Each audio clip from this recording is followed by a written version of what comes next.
Amy Cabrera with Lotti Clothing. You can reach us on Instagram, Twitter, and Facebook, or go to the website at lotticlothing.com. One of the reasons I started Lotti Clothing is because I loved the creativity behind designing. It's art to me, as well as really making women feel beautiful with every piece being custom designed to fit their bodies.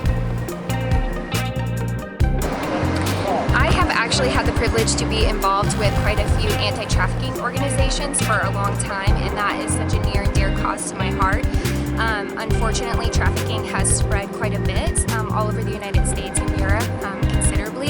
So I think as much as I can bring awareness to the cause, help people educate themselves, and then also encourage other people to donate to their local anti-trafficking organization, I feel like I've given back.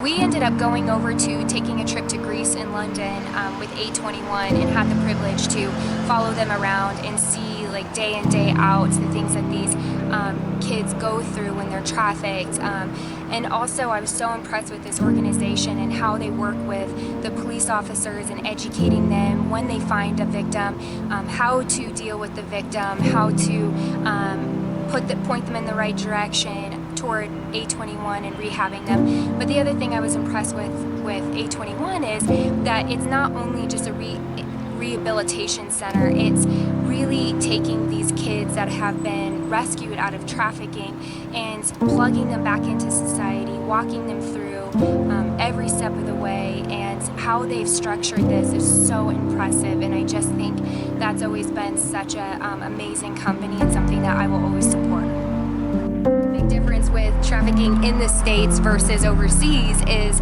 in the States, the States is a lot like London, where there's a protocol that they have to follow. So a lot of times their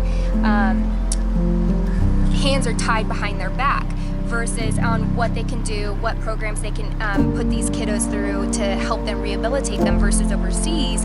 A lot of times there's no rules, and so that's half good and half bad. Half bad because a lot of people think that trafficking and prostitution over there is a normal thing, and sometimes to some cultures it's a rite of passage for the young men. So you have, how do you convince people that it's wrong? That's one of the problems, and the government, getting the government to work with you too.